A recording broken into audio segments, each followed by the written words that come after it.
की जिनकी हत्या के ये अभियुक्त हैं, आरोप नहीं है, मैं शब्द बहुत सही समझ के बोल रहा हूं।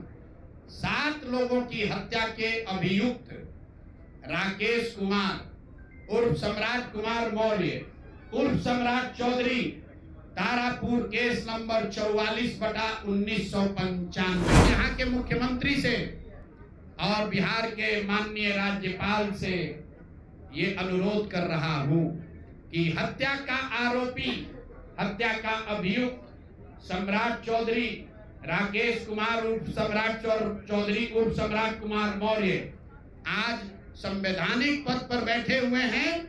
ये देश के संविधान का, देश के विधि विधान का इससे बड़ा अपमान नहीं हो सकता है कि जिस व्यक्ति को जेल में होना चाहिए वो आदमी यहाँ का उप मुख्यमंत्री बना हुआ है। तो मुख्यमंत्री शिल्पी गौतम रेप और मर्डर केस, जिसमें एक डॉक्टर के लड़के को और शिल्पी गौतम के साथ ऐसा आरोप लगा था कि उनके साथ सामूहिक बलात्कार और उसके बाद उनकी हत्या कर दी गई, कि क्या अभी के उप मुख्यमंत्री सम्राट चौधरी उर्फ राकेश कुमार उर्फ सम्राट कुमार मौर्य उस केस में संदिग्ध अभियुक्त के तौर पर नामजद थे या नहीं। सबसे बड़ी जो जिस चीज के लिए आपको बुलाए हैं, बिहार के उप मुख्यमंत्री सम्राट चौधरी, इन पर मेरा सीधा आपके माध्यम से सरकार को, बिहार के गवर्नर से, बिहार सरकार से, केंद्र सरकार से मेरा अनुरोध है कि इनको हत्या के आरोप में, ये हत्या के अभियुक्त हैं, इनको तुरंत पद से बर्खास्त करके गिरफ्तार किया जाए। क्यों किया जाए ये समझिए। तारापुर में 1995 में 7 लोगों की जो हत्या हुई और 7 मारे जाने वाले लोग कुशवाहा समाज के लोग थे। ये बिहार में जाति की राजनीति करने वालों के लिए सबक होना चाहिए। सम्राट चौधरी कहते हैं मैं कुशवाहा हूं। 7 लोगों की जिनकी हत्या के ये अभियुक्त हैं, आरोप नहीं है, मैं शब्द बहुत सही समझ के बोल रहा हूं। 7 लोगों की हत्या के अभियुक्त राकेश कुमार उर्फ सम्राट कुमार मौर्य उर्फ Samrat Chaudhary, Tarapur case number 44/1995, note कर लीजिए। 44/1995 में 7 लोगों की हत्या हुई, उसमें ये अभियुक्त हुए और जो केस है चीफ जुडिशियल मजिस्ट्रेट को 24/4/1995 को इन लोगों ने डॉक्यूमेंट सबमिट किया। बिहार विद्यालय परीक्षा समिति का एक एडमिट कार्ड सबमिट किया जिसमें बताया गया कि KNVMH सम्राट, ये स्कूल का नाम है, कुमार सर एक स्कूल का नाम है जहां से ये एडमिट कार्ड इशू हुआ है। सम्राट चंद्र मौर्य, पिता का नाम Shakuni Chaudhary, date of birth 1/5/81, result fail, number आया 268, कैटेगरी प्राइवेट।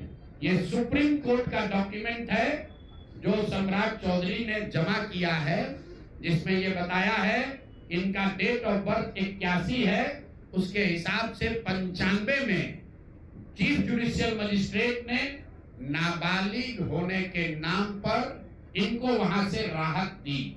इनको जेल से निकाला गया क्योंकि ये 15 साल के थे और कानूनन 18 साल से कम उम्र के बच्चे को अभियुक्त के तौर पर जेल पर नहीं रखा जा सकता था।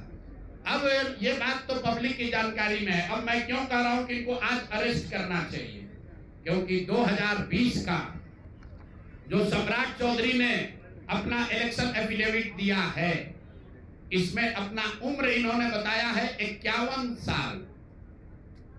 ये सम्राट चौधरी का इलेक्शन एफिडेविट है।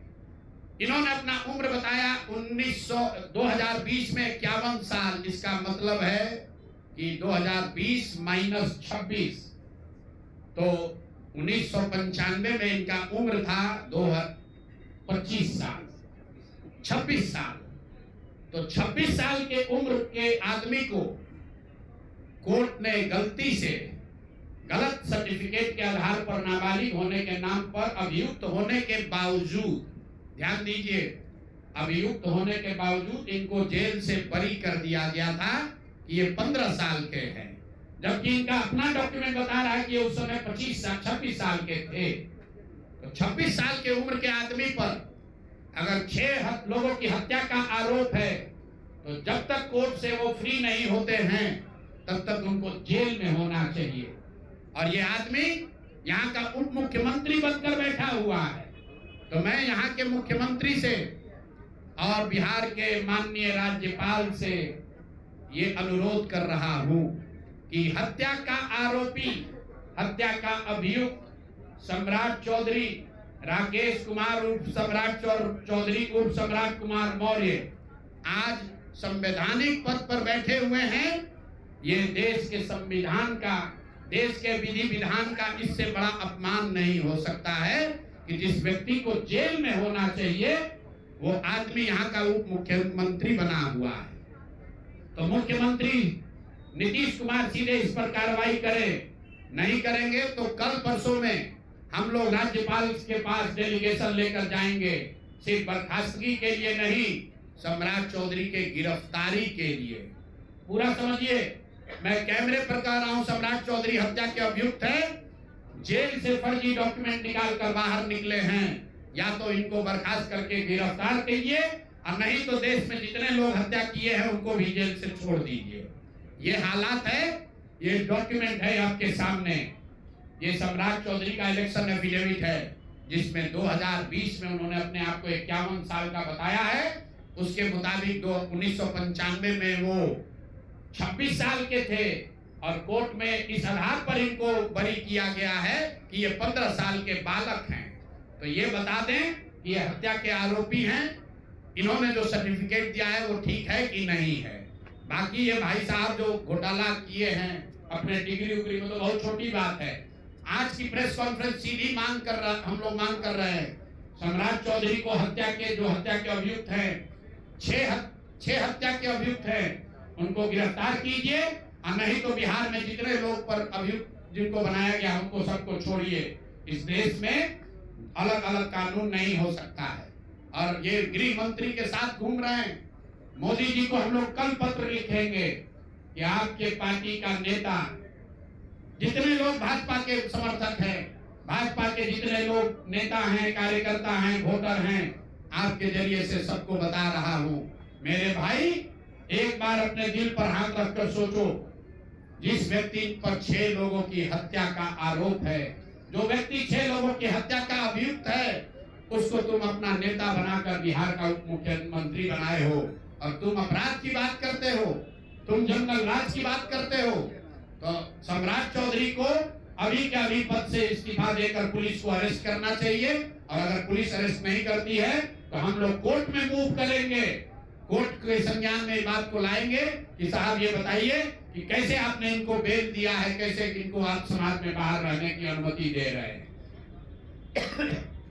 और सम्राट चौधरी की अंतिम बात, इनके अपराध की गाथा की, सिर्फ हत्या के अभियुक्त नहीं है, बिहार में पुरानी पत्रकारिता करने वाले लोग, आपने शिल्पी गौतम के रेप और हत्याकांड की कहानी सुनी होगी, आपने सुना होगा कि लालू जी के जंगल राज का जब चरम सीमा था, जितनी यहाँ माताएं बहनें हैं, जो पढ़े लिखे लोग, समझदार लोग हैं, स्वच्छ छवि वाले बिहार में रहने वाले लोग हैं, याद कर लीजिए शिल्पी गौतम रेप और मर्डर केस, जिसमें एक डॉक्टर के लड़के को और शिल्पी गौतम के साथ ऐसा आरोप लगा था कि उनके साथ सामूहिक बलात्कार और उसके बाद उनकी हत्या कर दी गई थी। साधु यादव पर उसका आरोप लगा था, बड़ी हंगामा हुआ, सीबीआई में केस गया। मैं आपके माध्यम से आज पूछ रहा हूं कि क्या अभी के उप मुख्यमंत्री सम्राट चौधरी उर्फ राकेश कुमार उर्फ सम्राट कुमार मौर्य उस केस में संदिग्ध अभियुक्त के तौर पर नामजद थे या नहीं थे, ये प्रेस में वो बता दें। उसके बाद हम उसका डॉक्यूमेंट आपको जारी करेंगे। इनका सीबीआई ने इनको अभियुक्त के तौर पर इनकी जांच की थी कि नहीं, उस मुकदमा में इनको नामजद संदिग्ध बनाया गया था कि नहीं, ये सीधा आपको बता रहे हैं। ये आए और ये पूरा केस तब के भाजपा के नेता सुशील कुमार मोदी जी ने उठाया था, और तब सम्राट चौधरी यही साधु यादव और राजद के गैंग के हिस्सा थे। और अब वो बता दें, हम इतना ही बोल रहे हैं, अभी से भी गांधी जी ने कहा है गलती हो गई तो आकर माफी मांग लो, आकर बताइए कि उस केस में आप अभियुक्त के तौर पर आपको सीबीआई ने आपकी जांच की थी कि नहीं की थी, आपके सैंपल टेस्ट लिए गए थे कि नहीं लिए गए थे, आपके उस घटना में क्या संलिप्तता है नहीं है, ये बताइए। उस केस में आपको बता देते हैं, लालू जी का प्रभाव था, साधु यादव को बचाने के लिए केस को बंद कर दिया गया, लेकिन वो केस खत्म नहीं हुआ। पटना के एक एक आदमी को याद है वो घटना। तो अब राकेश कुमार बताएं, आज के सम्राट चौधरी बताएं कि उस केस में इनकी भूमिका क्या थी, उसमें ये नामजद थे कि नहीं थे, और थे तो इन्होंने इसको डिस्क्लोज क्यों नहीं किया। अब आज का घोषणा खत्म। मैंने अपनी बात बताई कि हमारे पास पैसा कहां से आया, कितना किसने दिया, कितना टैक्स भरा, और जो पैसा बचा उसका मैंने क्या किया। दूसरी बात मैंने अशोक चौधरी को बताया। अशोक चौधरी से पहले पाक साहब बनने वाले वैभव विकास न्यास पर सीधे सवाल है कि जनता देख रही है, ईमानदार अगर आप हैं तो सामने आइए और जवाब दीजिए कि 100 करोड़ रुपए की संपत्ति आपने पिछले 1-1.5 साल में पटना में कैसे खरीदी है, और अशोक चौधरी ने आपको पैसा दिया है या नहीं दिया है, किसी दूसरे ने दिया है कि नहीं।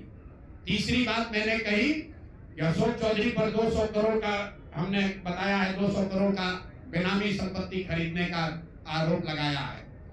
आज अशोक चौधरी ने शायद ये कहा है कि अब वो कानूनी दाव पेच छोड़कर राजनीतिक लड़ाई लड़ेंगे।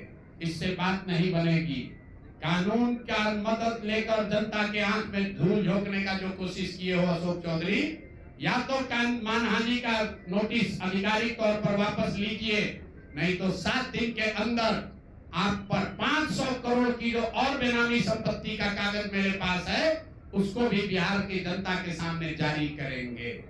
और चौथी बात जो मैंने बताई, अभी के उप मुख्यमंत्री सम्राट चौधरी, जिन पर 6 लोगों की हत्या के जो अभियुक्त हैं, और कोर्ट ने जिनको राहत नहीं दी, बरी नहीं किया, सिर्फ नाबालिग होने के गलत सर्टिफिकेट की वजह से कोर्ट ने इनको छोड़ा है। अशोक चौधरी ने खुद मान लिया है अपने इलेक्शन एफिडेविट में कि 1995 में उनकी उम्र 26 साल थी। तो अब अशोक चौधरी को तुरंत पद से बर्खास्त करके उनको गिरफ्तार किया जाना चाहिए। सम्राट चौधरी, सॉरी, ये दोनों चौधरी में कंफ्यूज कर गए। सम्राट चौधरी उप मुख्यमंत्री को जो हत्या के अभियुक्त है, इनको पद से सिर्फ इस्तीफा नहीं देना है। इनको पुलिस अगर गिरफ्तार नहीं करती है तो जन सुराज कोर्ट में मूव करेगा। कल हम लोग गवर्नर से टाइम लेंगे। और अंतिम बात जो मैंने कहा कि अगर इससे भी बात नहीं बनती है, इनका आपराधिक चरित्र खुलकर नहीं आपको दिखता है, तो शिल्पी गौतम हत्याकांड में अपनी भूमिका पर आकर प्रेस में बता दें कि ये उसमें एक संदिग्ध अभियुक्त के तौर पर सीबीआई ने इनकी जांच करी थी कि नहीं करी थी। अगर ये कहते हैं नहीं की थी तो हम आपको डॉक्यूमेंट जारी करेंगे, सीबीआई के डॉक्यूमेंट, कि इनकी स्थिति उसमें क्या थी।